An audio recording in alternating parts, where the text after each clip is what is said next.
ये अवतार में कभी नहीं देखा पहले, है ना जी। खुद के लिए कितना शॉकिंग था अभी यहाँ बैठ के सबके बीच ये ट्रेलर और ये रिस्पॉन्स, खुद के लिए कितना शॉकिंग था, सही बताइए। आप सब लोगों को ट्रेलर अच्छा लगा? सो थैंक यू। मुझे बड़े सारे लोग पूछते हैं आप इस कैरेक्टर में घुसे कैसे। मैंने कहा मैं अभी तक निकला ही नहीं हूँ इस कैरेक्टर से, क्योंकि टीवी इंडस्ट्री में आने से पहले मुंबई आने से पहले बड़े छोटे छोटे काम हम सभी करते हैं अपनी पॉकेट मनी के लिए। तो मुझे जब हम लोग कनाडा में हम लोग टोरंटो फिल्म फेस्टिवल के लिए गए, तो तब मुझे बातों बातों मैंने नंदिता मैम से शेयर किया। मैंने कहा मैम मैं ना एक बार कोक कंपनी जो कोका कोला उसमें एज ए हेल्पर काम करता था। तो उसमें इस तरह की स्ट्रगल नहीं होती थी उस समय, ऑफ कोर्स ऐप्स वगैरह नहीं होती थी, और एक सेल्समैन होते थे जो उसी ट्रक को चलाते भी थे और उसके साथ एक हेल्पर होता था। तो क्योंकि उसकी डिमांड बहुत थी, नई नई एक रेवोल्यूशन आया था उस समय 90s में, तो हमें वो प्रॉब्लम्स तो नहीं कभी फेस करनी पड़ी। हाँ मेहनत होती थी ऑफ कोर्स, लेकिन जब ये फिल्म की मैंने स्क्रिप्ट पढ़ी और फिर नंदिता मैम ने इतनी रिसर्च के साथ बताया कि ये किस तरीके से ये लोग अपना काम करते हैं, इनको कितना एक पर डिलीवरी पैसा मिलता है और कितना मुश्किल है इनके लिए। सो कहीं ना कहीं वो ज़िंदगी मैंने बड़ी करीब से देखी हुई है अपने शहर में। ठीक है समय के हिसाब से थोड़ी थोड़ी चीज़ें बदलती रहती हैं, पर मेरे लिए शायद इतना मुश्किल नहीं था। और दूसरी बात यह है कि जब आपका कैप्टन, आपके डायरेक्टर ये खुद अच्छी एक्टर हैं, तो चाह के भी आप ओवर एक्टिंग नहीं कर सकते हो, ये पकड़ लेते हैं उसी समय। सो मुझे बड़ी हेल्प मिली, और स्पेशली मेरी को स्टार शाहाना, ये दो लोग ऐसे थे मेरे आसपास कि आपको प्रोटेक्ट करके रखते हैं एज एन एक्टर भी, और बड़ी सारी चीज़ें। So thank you ma'am once again, thank you Shahana. Well ये तो हुई मानस की बात, लेकिन प्रतिमा की बात भी कर लेते हैं यहाँ पे। Give it up for the very gorgeous, the very talented Shahana Goswami, ladies and gentleman. जोरदार तालियां, कम ऑन यार, we can make some noise.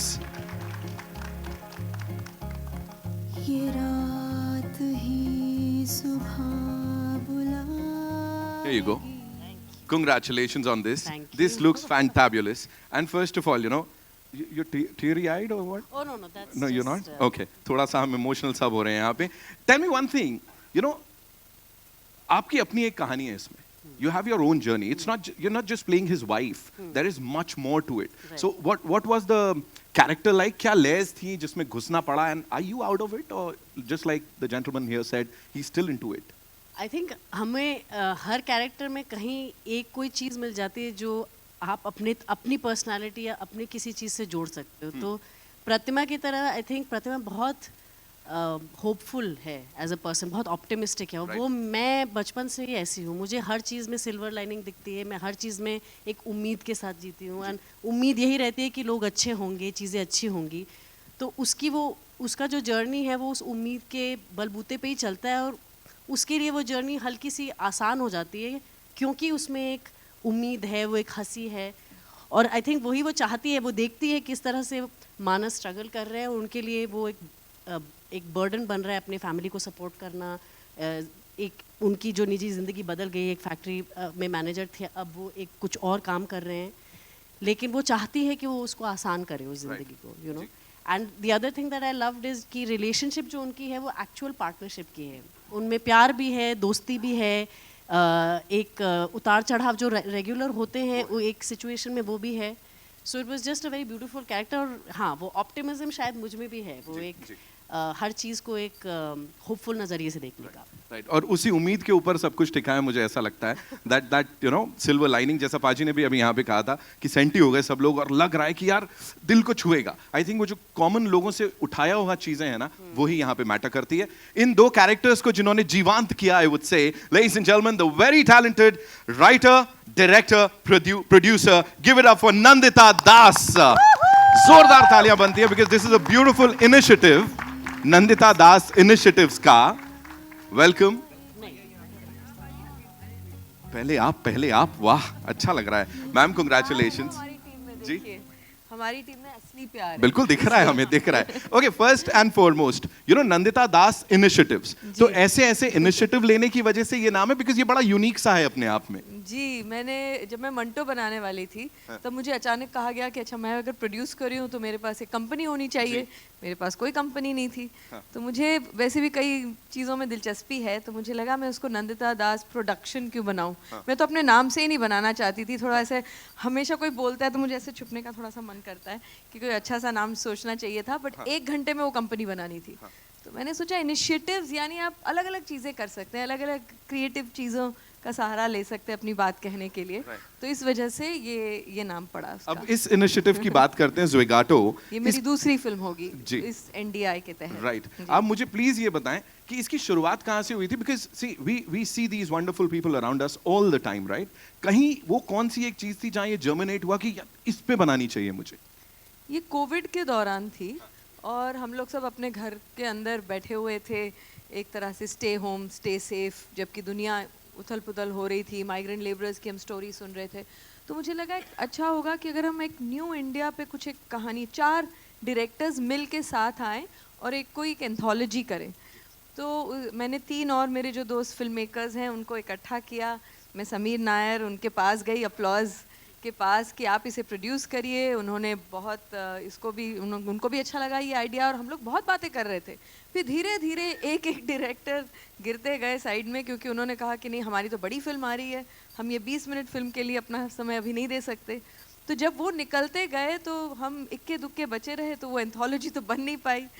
तो मैंने कहा चलिए, मैंने कोशिश की। फिर समीर नायर ने कहा कि नहीं, अच्छी तुम्हारी कहानी अच्छी है, तुम इसको खींचो और इसको पूरी एक फीचर फिल्म बनाओ।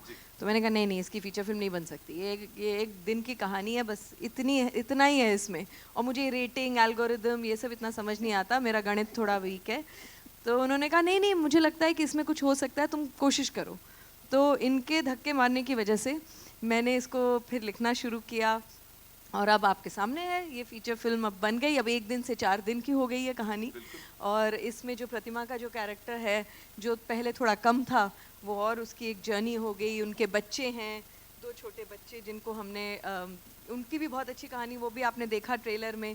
तो एक आम आदमी और उनके परिवार की जो एक स्ट्रगल भी है, होप्स भी है, ज़िंदगी जैसे होती है, उसमें एक चीज़ तो होती नहीं है, उसमें ह्यूमर भी है, उसमें दुख भी है, उसमें डिलेमास भी हैं। So it's very life like. तो हम उसको एक किसी उसमें सिर्फ डाल दें तो शायद वो ज़िंदगी जैसी नहीं लगेगी। Thank you so much for sharing all that so beautifully. And now, ladies and gentlemen, to invite on stage someone, this gentleman, इनको कंटेंट तभी फील होता है जब ये अच्छा कंटेंट दे पाते हैं लोगों को, फिर चाहे वो टीवी पे हो, OTT पे हो या फिल्मों में हो। Mister Sameer Nair, ladies and gentlemen, CEO Applause Entertainment. A big round of applause for him. Of course, they produced the movie. So welcome, so good to see you. And सबसे पहले मुझे ये बताइए सर, वो कौन सा एक, और ये बोर्ड रूम में हुआ या कैसे हुआ था, ये फैसला कैसे लिया गया था कि इस फिल्म को हमें बैक करना है? एक्चुअली फैसला तो इन लोग ने मुझे बुलाया था, the other 4 directors and Nandita, कि एक ये शॉर्ट फिल्म एंथोलॉजी बनानी है। तो उस चक्कर में हम लोग ने बातें शुरू की। एंड ये सारी कहानी अच्छी थी। No, Nandita story was always the stand out. जैसे कह रही हैं कि एक एक करके सब निकल गए, फिर कोविड आ गया, सब लोग घर में बैठे रहे, एंड फिर उस दौरान में Nandita wrote this story in full, and then the minute the first wave got over and we were able to come back, फिर हमने काम शुरू किया to how to make it. And I must say that it's Nandita's inspired choice to get Kapil Paji, because I mean, when you think of the combination Nandita Das and Kapil Sharma, वो बहुत दूर की बात होती है। तो but she was quite convinced, she was able to convince Kapil. And that was a big thing, and then वहाँ से वो आगे बढ़ती गया। स्पेक्ट्रम के 2 हिस्से हैं सर, ये अब साथ में आ गए। अब नहीं है। कई बार हमें दूर से लगता है कि ये बहुत ही अलग, मुझे भी लगा था हम दोनों बहुत अलग दुनिया के लोग हैं, पर अब क्योंकि एक दूसरे को जानने लगे हैं, काम करने लगे हैं, कई बार जो आपको लगता है कि आपके दायरे के लोग हैं, जरूरी नहीं है कि वो हैं। मतलब दिल से, अगर इंसानी तौर पे अगर देखें तो कपिल और मेरे में बहुत ऐसी सिमिलैरिटीज हैं कि हम घंटों बातें कर सकते हैं, हंस सकते हैं, सीरियस बातें भी करते हैं। तो हम लोग बहुत जल्दी लेबल कर देते हैं लोगों को। तो एक तरह से आई होप कि जो आप लोग जब फिल्म देखेंगे तो एक खुले दिमाग से सिर्फ एक कहानी देखने आएंगे इन सीधे साधे लोगों की, जो और इस तरह के किरदार हमारी फिल्मों से कम होते जा रहे हैं। जब तक उनकी ज़िंदगी में कुछ बहुत ड्रामेटिक नहीं होता, हमें गांव की कहानियाँ नहीं मिलती, हमें शहरी आम आदमी की कहानियाँ देखने को नहीं मिलती। It has to be something over dramatic, एक आम आदमी की सरल कहानी आज के दौर की, कि क्या उनकी लाइफ है, इस पे फोकस करने का हमें बहुत कम मौका मिलता है। सो आई एम होपिंग दैट ये आपको कहीं ना कहीं छू जाएगी और आप इससे रिलेट कर पाएंगे। And now before we take your questions, Sameer sir, एक और सवाल, दैट इज इस टाइटल को लेके, Zwigato, what do we say and कहाँ से आए, इसकी शुरुआत कैसी हुई? Actually, it's a nice sounding name. Yeah, it is. थोड़ा odd है, हाँ, familiar भी है.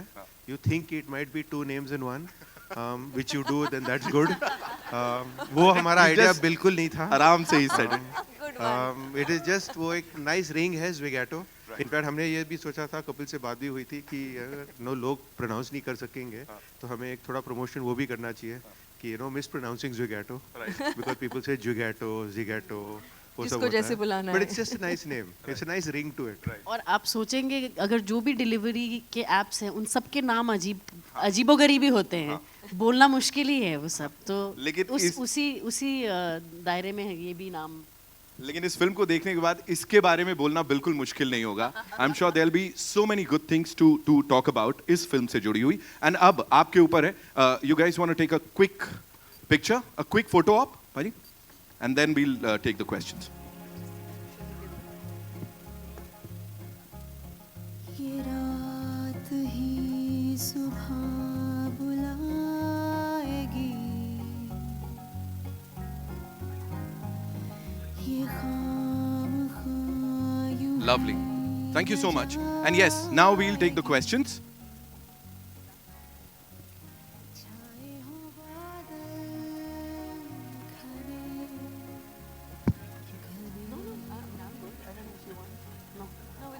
जी. So, yes sir. Aye. Shubhajit here from IWM Buzz. I want to ask Kapil sir two questions. One is that कि अभी Sameer sir ने बोला कि नंदिता दास and Kapil Sharma are both completely different, and Nandita ma'am ने आपको convince भी किया regarding this. So वो convincing process कैसा था, like कुछ negotiations हुए थे बीच में या क्या था? And the second part is कि यहाँ पे ट्रेलर पे एक पोर्शन था जहाँ पे आप बोलते हो कि सर अगर मैं आपके साथ सेल्फी खिंचवा सकता हूँ तो मुझे 10 रुपये एक्स्ट्रा मिलेंगे. आई am sure you being a celebrity आपके पास भी लोग बहुत सारे सेल्फी रिक्वेस्ट लेके आते हैं ये बोल के कि सर आपके साथ अगर फोटो होगा तो मुझे ये मिलेगा या ये हो जाएगा. तो कुछ फनी इंसिडेंट उसको लेके भी कुछ बोल सकते हो सर आप? आपके पहले क्वेश्चन पे मैं आता हूँ कि नंदिता मैम ने जब इस फिल्म के लिए मुझे अप्रोच किया तो आई थिंक कोई हमारा क्योंकि मैं इनके काम का फ़ैन रहा हूँ जैसे मैंने अभी बताया, तो 50% तो मैं वैसे ही अंदर से मान चुका था कि ये जो भी लाएंगे, बिकॉज जब आप किसी को बड़ा एडमायर करते हैं, जब आप किसी के काम को बहुत पसंद करते हैं तो एक भरोसा होता है कि ये जो भी करेंगी, क्योंकि बहुत लिमिटेड करते हैं, ऐसा नहीं कि हर साल 2 फिल्में बनाती हैं, ये अपने प्रोजेक्ट को पूरा टाइम देती हैं. और कहीं ना कहीं मुझे ये था कि अगर ये ऐसा सोच रही हैं तो कुछ अच्छा ही सोचा होगा. फिर जब हमारी मुलाकात हुई, जब इन्होंने ये कहानी शेयर की, सो मुझे ये लगा कि शायद मेरे लिए लाइफ टाइम अपॉर्चुनिटी है, क्योंकि जैसे अभी हम लोग बात कर रहे थे कि कोई सीरियसली लेता नहीं है ना. मेरी बीवी ने भी शादी के 1-2 साल बाद सीरियसली लिया, जब मैं बाप बन गया ना, उसके पहले वो भी सीरियसली नहीं लेती थी. तो जब तक हम लोग कुछ करते नहीं हैं, वैसा कुछ अलग ना करें, तो लोग भी आपको वो सो एक ये नंदिता मैम को और समीर सर को मैं अगेन इनको थैंक्स कहूँगा कि इन्होंने मुझ पर बिलीव किया. और नंदिता मैम के बारे में एक और बात मैं कहना चाहूँगा कि इन्होंने जब मुझे पहली बार इन्होंने मुझे कहानी सुनाई, मैंने कहा मैम वाई मी, मैं ही क्यों? तो इन्होंने बड़ी अच्छी बात बोली, मुझे समझ में नहीं आया थोड़ी देर की वो मेरे लिए कॉम्प्लीमेंट है कि या मेरी इंसल्ट हुई है. मैंने कहा वाई मी? कहती देखो इस फिल्म के लिए अगर मुझे ग्लोबल स्टार शाहरुख खान भी हाँ करेंगे ना तो मैं उनको भी नहीं लूंगी. मैं कहा फिर मैं क्यों? क्योंकि तुम्हारा चेहरा कहती आम आदमी जैसा है, तुम कहीं के भी लगते हो, तो मुझे ऐसा लगता है कि तुम मेरे कैरेक्टर के लिए सूटेबल हो. सो बाकी जैसे मैंने कहा कि ये लाइफ जो है हमने बहुत करीब से देखी है, हम वैसी हम्बल बैकग्राउंड से आते हैं, तो इतना मुश्किल नहीं था. और दूसरा सेल्फी वाला, हाँ मतलब मैं बड़ा एंजॉय करता हूँ जब लोग सेल्फी लेते हैं ना, क्योंकि इसी के लिए तो हम लोग काम मेहनत करके आए आगे तक. सो हाँ, ऐसा कोई नहीं बोलता कि आप मेरे साथ सेल्फी लोगे तो मुझे 10 रुपये मिलेंगे, क्योंकि मैं वो डिलीवरी मंगवाई नहीं किसी से. सो हाँ, पर लोगों का प्यार मिलता है तो अच्छा लगता है. ओके, मेरा सवाल इधर से, trailer look very it's look so impressive और वो कहीं जज्बाती तौर पे जोड़ता है. मैं हैरान हूँ कपिल शर्मा सर को देख के. जो शख्स हमेशा रुलाता हंसाता आया है उसे देख के तरस आ रहा है, उतना you are there in the skin of the character. Nandita ma'am, आपसे पूछना चाहूँगा, पहले दिन, शूट के पहले दिन क्या ब्रीफ था किरदार को लेके कपिल सर को, और कपिल सर आपका क्या रिएक्शन था और कैसा रहा पहला दिन, द वेरी फर्स्ट डे? हम उसके पहले काफ़ी बार मिल चुके थे, मैं इनके घर भी गई थी, ये भी आए थे, हम लोग स्क्रिप्ट पे बैठे थे, हमने बहुत सारी बातें भी की थी. तो ऐसा नहीं था कि बिल्कुल कुछ अनजान सिचुएशन में आ गए हैं। कपिल की सबसे ज़्यादा खासियत आज वो इतने पॉपुलर क्यों हैं, मतलब सिर्फ एक 9 साल 10 साल, कितने साल हो गए आपके शो को? बहुत साल हो गए, 10 साल हो गए। 10 साल के बाद भी जब वो जिस तरह से रिलेट करते हैं उनकी ऑडियंस के साथ, जिस तरह उनकी हंसी आंखों तक पहुंचती है, तो ऑब्वियसली एक आप अच्छे अगर इंसान हो, आप अगर लोगों की दुनियाओं से अभी भी जुड़े हुए हो, आप आम आदमी अब रहे नहीं, लेकिन आम आदमी की पूरी जर्नी के साथ आप अच्छी तरह से कनेक्टेड हो, तो उसमें बहुत कुछ सिखाने की ज़रूरत नहीं होती। और मैं एक्टर भी हूँ, इसलिए मुझे पता है कि ये जो स्किन में आना, चाहे शहाना की बात हो चाहे इनकी बात हो, ये दोनों पहली बात तो बहुत ही उम्दा इंसान है, उसी से 50% ऑफ काम तो उसी से हो जाता है। दूसरी बात है कि दोनों जब समझते हैं अपनी अपनी भूमिका को, कैरेक्टर्स उनके लिए कुछ अलग दुनिया के लोग नहीं थे, रिलेटेबल जब कैरेक्टर्स होते हैं तो इमोशंस तो यूनिवर्सल होती हैं। तो अगर आपको मैं कह दूं कि भाई इनका ये स्ट्रगल है, ये सीन है, जब ये एक बार कॉस्ट्यूम में आ जाते हैं, अपने कॉन्टेक्स्ट में आ जाते हैं, तो खुद ब खुद बहुत चीज़ें हो जाती हैं। और परफॉर्मेंस तो एक बहुत ही कोलैबोरेटिव प्रोसेस है। किसी ने अगर अच्छा परफॉर्मेंस किया, आप बता नहीं पाएंगे कि वो एक्टर की वजह से था या डायरेक्टर की वजह से था या सही म्यूज़िक कब टोन आया या एडिटिंग, तो ये कोलैबोरेशन से बनता है। तो इसमें सभी ने अपना अपना रोल बहुत मेहनत से और बहुत आई थिंक शिद्दत से, जिसे कहते हैं बहुत कमिटमेंट से निभाया है। सो ऐसा कोई इतना पहला दिन भी कोई ऐसा 25वें दिन से ज़्यादा मुश्किल नहीं था। सर फ्रैंकली मेरे लिए ज़्यादा कुछ ऐसा चैलेंजिंग नहीं था, क्योंकि जैसे मैंने बताया कि इन्होंने हमारी बहुत सारी मीटिंग्स हुई थी, बहुत सारी रीडिंग्स हुई थी हमारी, तो मैं उसको समझना चाहता था। और जब फर्स्ट डे मैं सेट पे गया और मैंने वो कॉस्ट्यूम पहना, अपने आप कैरेक्टर में आते हो, तो उस एम्बियंस में जाते हो जिस घर में हम लोग शूट करने वाले थे, रियल लोकेशंस के ऊपर, तो वो चीज़ें आपको सपोर्ट करती हैं, वो आपको उस कैरेक्टर में आने के लिए। और लेकिन हाँ, एक चीज़ मैं यहाँ पे मेंशन करना चाहूँगा, जैसे हम लोगों को लगता है, जैसे मैम ने कहा कि हम लोग मैं अपने शहर से, मैं आज भी जाता हूँ अपने शहर में, अपने पुराने दोस्तों को मिलता हूँ, एक वहाँ पे उस शहर में क्या चल रहा है, जिस शहर से हम 20 साल पहले आए थे, वो चीज़ें देखता रहता हूँ। लेकिन फिर भी कभी कहीं ना कहीं मुझे लगता है कि हम जब इस शहर में आ गए, थोड़ा नाम हो गया, अच्छे पैसे कमाने लग गए, अच्छे कपड़े पहनने लग गए, एक सीन हम लोग एक शूट करने गए बस्ती में, भुवनेश्वर में, वो जो खुशबू आई ना उस बस्ती के आसपास से, वो खुशबू मैंने बड़े साल बाद महसूस की। कभी आपके घर में पालक बन रही है और बगल वाले घर में कोई आलू मटर बन रहे हैं, वो मिक्स होके जो खुशबू आती है ना, तो वो मैंने बड़े साल बाद महसूस की। क्योंकि यहाँ पे अपने अपने फ्लैट हो गए, थोड़े और पैसे आ गए तो सिंगल फ्लोर हो गया, तो नहीं आती है वो खुशबू। तो वो मैंने कई चीज़ें ऐसी महसूस की उस फिल्म के दौरान, और बाइक पे पूरा शहर मैंने घूमा और बड़ा अच्छा एक्सपीरियंस रहा। सो मेरे लिए शायद इतना मुश्किल नहीं था, बिकॉज हमारा होमवर्क अच्छा था। Hi, this is Sohail. आपके लेफ्ट में कपिल, यहाँ लेफ्ट। जी sir. Sohail from Instant Bollywood. Congratulation to the entire team. सबसे पहले तो बहुत ही स्मार्ट लग रहे हो, एकदम स्लिम एंड फिट लग रहे हो। Very good to see you, you going young day by day actually. अच्छा, मेरा सवाल था कि आपकी पिछली जो फिल्म थी उसके बाद एक लंबा सा गैप हो गया, definitely you are doing your show also, तो आप किस तरह से टोटली उसको मैनेज कर रहे थे, या फिर अपने कॉन्शियस एक डिसीजन था आपका कि एक फिल्म करनी, उसके बाद एक अच्छी कोई स्क्रिप्ट आएगी, या फिर उसके बाद I will be taking some film, और किस तरह की script you are looking out for? Sir मुझे ना जो लोग स्ट्रेटजी बनाते हैं कि मेरी ये स्ट्रेटजी रहेगी, इस फिल्म के बाद मैं ऐसी करूँगा, मैं फ्रैंकली बता रहा हूँ, मेरी ऐसी कोई स्ट्रेटजी नहीं होती। सबसे पहली फिल्म जो मैंने करी थी, मेरे दोस्त और हम लोग साथ में काम कर रहे हैं, अनुकल्प गोस्वामी अभी भी यहाँ पे मौजूद हैं, इनकी लिखी हुई थी, क्योंकि हम लोग बहुत सारा समय साथ में बिताते हैं, तो इन्होंने जब मुझे सुनाई किस किस को प्यार करूं, तो मुझे मज़ेदार लगी। पहली फिल्म थी, मज़ा आया। दूसरी फिल्म जो बनाई फिरंगी, वो मेरे दोस्त हैं राजीव, वो भी यहाँ पे मौजूद हैं, इन्होंने डायरेक्ट की थी। वो भी हमने दिल से ही किया जो काम किया, कभी ऐसा सोच के नहीं किया। उसमें मैं प्रोड्यूसर खुद था फिरंगी के टाइम, तो हमने वो भी एक दिल से बनाया था प्रोजेक्ट। कभी ये सोच के नहीं किया कि अच्छा हम बिजनेस करने वाले हैं या इससे ये कमाई होगी, तो हम थोड़ा दिल से ही सोचते हैं। तो ये फिल्म भी जब नंदिता मैम ने सुनाई, ये भी दिल को ही लगी। तो ऐसा नहीं है कि क्योंकि टीवी पे इतना प्यार मिला है, 3 महीने के लिए हमने अपना शो बनाया था और इस साल उसको 10 साल हो गए हैं। तो जैसे आपने कहा ना कि सीरियस कैरेक्टर में आने के लिए भी लोग बिलीव नहीं करते, कि नंदिता ने कैसे बिलीव किया, ये कॉमेडी में भी नहीं करते थे। तो जब चैनल को हमने अप्रोच किया, नो 24 एपिसोड्स आर इनफ, जो चलने लग गया तो फिर आई भी नहीं पूछने वो जो हमारी, तो ऐसा होता है। और कहीं ना कहीं ऊपर वाला भी साथ देता है जब आप अपना काम शिद्दत से करते हो, मेहनत से करते हो, दिल से करते हो। सो ऐसी कोई स्ट्रेटजी नहीं रही सर, दिल से जो चीज़ अच्छी लगी। टीवी में बड़ा मुश्किल होता है when you produce you know biweekly show, every week you have to produce 2 episodes, और उन 2 एपिसोड्स के पीछे जो मेहनत लगती है उसमें अलग पूरा एक वीक जाता है। लेकिन जब हमें कुछ करना होता है तो हम लोग यू नो फिर उसको प्रायोरिटी बना लेते हैं, फिर चीज़ें मैनेज हो जाती हैं। इसके लिए भी हमने बैंक बनाया अपने शो का ताकि पीछे टेलीकास्ट इशू ना आए, और एक दिल में था कि ये फिल्म हमने करनी है।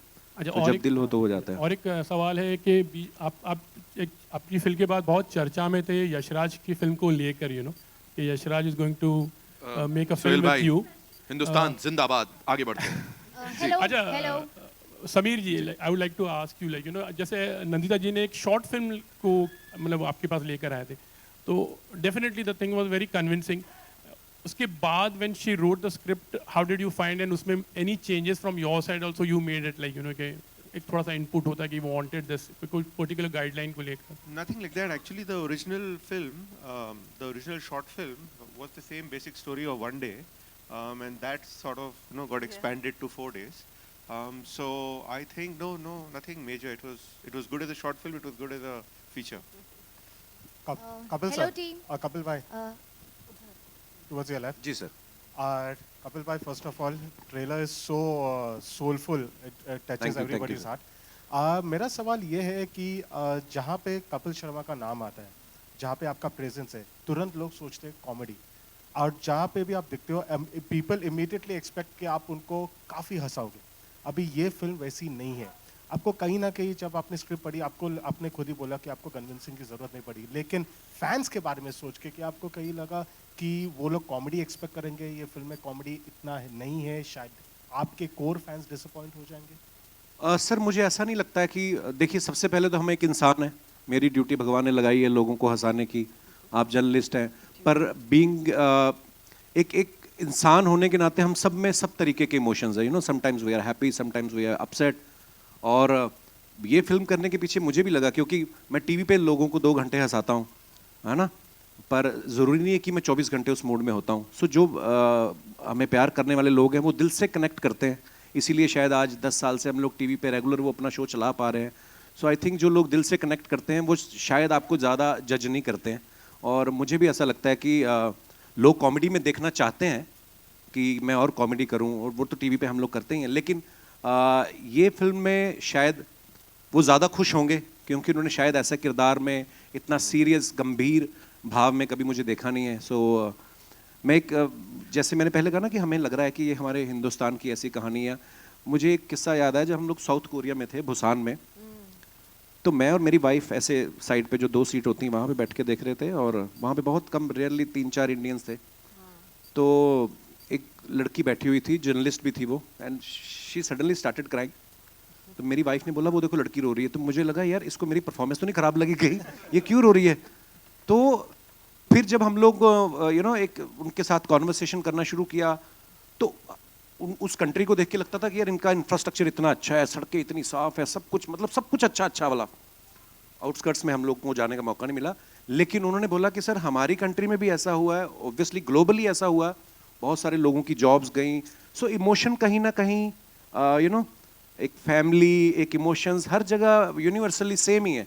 सो अगर वो लोग कनेक्ट कर सकते हैं, जो उनको तो पता ही नहीं था कि मैं कॉमेडियन हूँ या कौन, उन्होंने पहली बार मुझे देखा।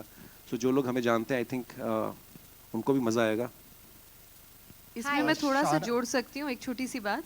जैसे टोरंटो में भी फेस्टिवल मैं कई बार जा चुकी हूँ अपनी पुरानी दूसरी फिल्मों के साथ, बट इस बार जब मैं गई तो कपिल के बहुत सारे फैंस आए जो कभी शायद फेस्टिवल में नहीं आए। तो मैं भी सोच रही थी, पहली हमारी स्क्रीनिंग थी, मुझे लगा कि अच्छा इनका क्या रिएक्शन होगा, इन्होंने तो इस तरह की फिल्में ही शायद नहीं देखी हैं, वो क्या डिसअपॉइंट, जो आपने बताया कि डिसअपॉइंट हो गए। और उनके जब उन्होंने सवाल करने शुरू किए या उनसे जब बात हुई आखिर में, वो बहुत ही इनफैक्ट खुश थे। उन्होंने कहा कि उस रूप में तो हमने उनको देखा है, एक नए रूप में देखने की जो हमारी एक क्यूरियोसिटी थी, तो डिसअपॉइंटमेंट का एक्चुअली उल्टा हुआ कि उन्होंने एक अलग रेंज में देखा। तो हम लोग कई बार ये सोचते हैं कि हमें ऐसा है तो हम वही देखते जाएं, पर अगर हम, जैसे मैंने पहले भी कहा, खुले दिमाग से देखें तो आपको एक नए अवतार में दिखेंगे ये जो शायद पहले आपने कभी नहीं देखा। जैसे मैंने जब शादी की ना तो मुझे भी डर लग रहा था, मैंने आज तक कभी शादी नहीं की, करनी चाहिए या नहीं। अच्छा होता है कभी कभी। कुछ नया करना। Shahana, I have a question for you too. You're a fantastic actress. Yes. So, but the one gripe the media has, the audience has, is that we don't see enough of you. Do you always wait for such subjects that touch people's heart, jo are such soulful, like I said, and that is why we don't see so much of you on screen? Thank you firstly and I think मेरा भी जवाब सचिन पाजी जैसा ही है कि मैं दिल से ही चीज़ें, मेरी कोई स्ट्रैटेजी कभी रही नहीं है, और जो भी चीज़ें आती है, स्क्रिप्ट्स आती है, दिल, मेरा दिमाग तो उसमें चलता ही नहीं है। जहाँ अंदर से एक फीलिंग आती है कि इस चीज़ को करना है तो ही मैं करती हूँ। चाहे वो मेरे दोस्त बना रहे हो, चाहे वो कोई और बना रहा है, उससे कोई फ़र्क नहीं पड़ता है। इट्स लाइक अंदर से एक आवाज़ आती है कि करना है या नहीं करना है। तो वो शायद बचपन से ही था, बिल्कुल शुरुआत से मेरे लिए वही मेरा गाइडिंग फोर्स रहा है। एंड शायद that has led me to make and do work that fits me and that I fit. तो अब उम्मीद ये है कि मैं और काम करूं, मैं भी चाहती हूं और काम करूं और लोगों के सामने आऊं काम लेके, लेकिन ये है कि वो फिट होना चाहिए। वो एक जो एक क्रिएटिव, एक सोल की नीड होती है एज एन एक्टर, वो पूरी होनी चाहिए। और मेरे लिए ये कोलैबोरेटिव प्रोसेस है। हम जो देखते हैं वो एक चीज़ है, लेकिन मेरे लिए ये जो मज़ा है फिल्म एज एन एक्टर, वो ये है कि हम सब साथ में किस तरह से काम करते हैं। उस दौरान जब हम शूट कर रहे हैं, वो क्रिएटिविटी जब साथ में बिखर रही है, फैल रही है, बन रही है, वो जो प्रोसेस है, जो मैजिक होता है, उसमें मुझे ज़्यादा दिलचस्पी है। तो मेरे लिए बहुत ज़रूरी है कि कौन से लोग हैं, क्या है, वो जो एक्सपीरियंस है, वो मेरे लिए वो मुझे पुल करता है, आकर्षित करता है टूवर्ड्स द प्रोजेक्ट। तो यहाँ पे तो this was a great opportunity because Nandita के साथ मैं पहले काम कर चुकी हूँ and I love working with her. Like she said, as a human being and as a director I think she is fantastic. And उनके साथ फिर से काम करने का मौका, ये तो मैं वेट ही कर रही थी, मुझे लगा मिलेगा कि नहीं पता नहीं। तो आई एम ग्लैड कि उनकी 3rd फिल्म तक मुझे मिल गई अपॉर्चुनिटी।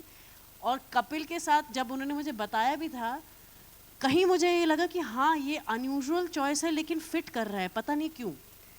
एंड जब उनसे मिली तब तो मैंने कहा ओके, ये बिल्कुल ही मतलब इट्स द मोस्ट ऑब्वियस, लेकिन आपकी आंखों के सामने है वो चॉइस, लेकिन आप कभी सोचेंगे नहीं। ओनली समबडी लाइक, केमिस्ट्री भी बहुत फैंटास्टिक है फिल्म में जब आप क्योंकि इंसान अच्छे है ना, वही मैं लड़कियों के साथ मेरी हो ही जाती है। एक आखिरी सवाल नंदिता जी, जी, with I'm all sure due, there are others one who want last, to one ask last, questions. with all, I'm not the moderator, but no, one last. With due respect, like I said, she's a fantastic actress, but Absolutely. We have seen how well you directed Firak, Manto.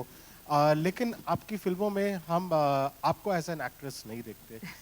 Do you how about you ever considered directing yourself on screen along with these lovely people? And along with that, I would like a word on from Sameer Nair sir also of choosing Zugato as your first theatrical release. Sure. Yeah, I mean, I don't think I've considered, but sometimes I've been told कि अरे ये role तो तुम कर सकती हो, क्यों नहीं करती हो।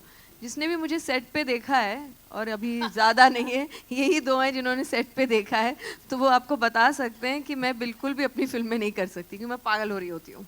उस समय बहुत सारी चीज़ें करने की होती हैं एंड मैं हर डिपार्टमेंट में घुसी हुई होती हूँ। I am a very hands on director and everything. तो मेरे लिए वो उसके सामने आना और फिर अपने बाल ठीक करना और फिर उस मार्क पे आना, जो अटेंशन एक एक्टर को भी चाहिए, यू नो, पूरे उस कैरेक्टर में घुस जाना, वो अभी तक तो नहीं हुआ। बट होपफुली मैं धीरे धीरे, अभी तो मेरी 3री फिल्म है, तो जैसे ज़्यादा करूँगी तो शायद हो सकता है। ऐसी एक कहानी है वैसे, अब आप पूछ रहे तो बता देती हूँ। एक कहानी है, पर अभी पता नहीं वो कब होगी। अगर समीर नायर प्रोड्यूस करेंगे तो शायद करेंगे कभी। कपिल सर आपने कहा, कपिल सर आपने कहा कि, कपिल सर आपने कहा कि, एक सेकंड प्लीज, कई उनका अधूरा सवाल Let him answer. जवाब दे। पहली रिलीज